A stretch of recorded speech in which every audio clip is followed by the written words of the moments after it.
Let's talk Valentine's Day. Valentine's Day is a day of love when we euphorically are intoxicated with our partner and we start thinking about our relationship and where we want our relationship to go. Do we want to make it more concrete, solidified? Do we want to take it to the next level? So oftentimes people think about moving in together on Valentine's Day. So, if you or someone you know is thinking about moving in with someone, this PSA is for you. Typically, we fall in love and our pheromones are all over the place, our hearts are racing, and our minds, well, they're not always in the right place. However, as a real estate attorney, I have read a scripture and it says something along the lines of the heart is deceitful above all things. And from a litigation perspective, I can't tell you something that is even more accurate. Our hearts are so fickle and we change our minds so quickly. So again, if you're thinking about moving in with your significant other, let me give you some points of advice. Before I get to them, I would like to just say this.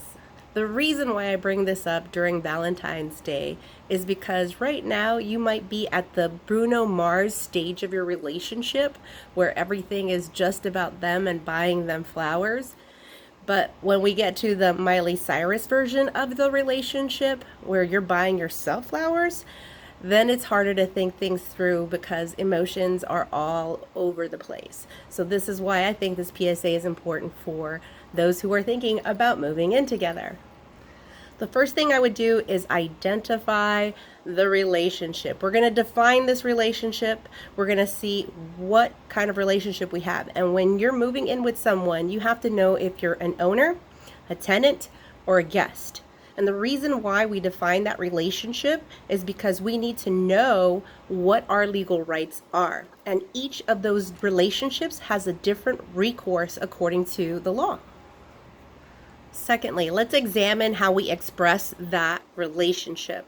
So if you have a piece of property and you're moving in, are you an owner? Are you a tenant? Or are you a guest? And those things are important. But we also need to know how we define it. Do we do it in a written document known as a contract? Did we have an oral contract? Or did we have an implied contract, meaning that we didn't really specify anything, but we just acted a certain way, and that's kind of where our relationship went?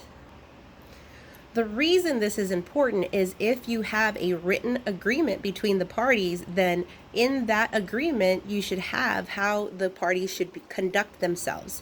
Should this relationship end or terminate, then how are we going to behave with this property? If you're an owner, if you're a tenant, or if you're a guest, all of those different types of relationships are going to have different legal recourse for them. So if we have it in writing, then the writing tells us how we're going to behave because we already had agreed to it prior to this even becoming an issue.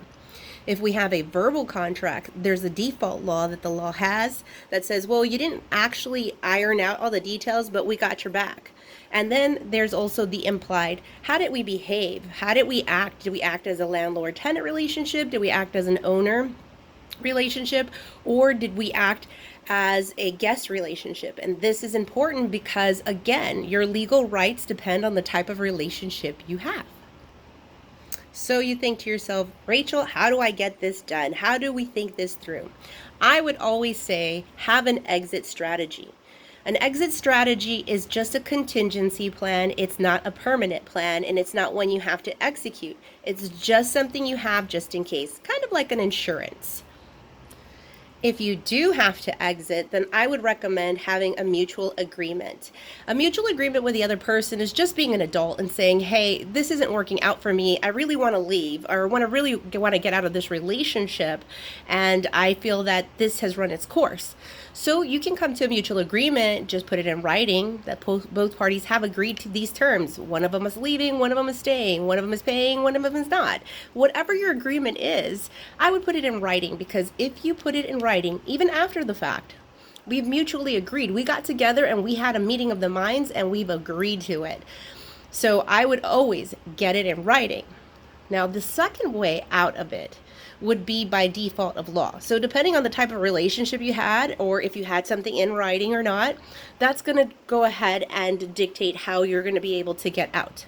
So become familiar with the laws of that type of relationship. And finally, I would always, always, always, always recommend, do not take the law into your own hands.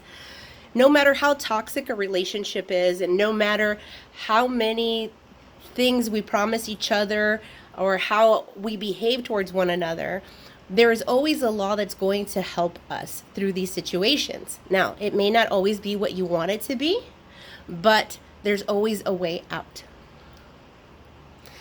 So again, for those of you who are trying to move in with your significant other, I would say know the law, know a good real estate attorney if it comes to real property, and also know who your partner is, because those type of relationships will define what happens next. So I wish you the very best in this Valentine's Day, and make sure that you get it in writing.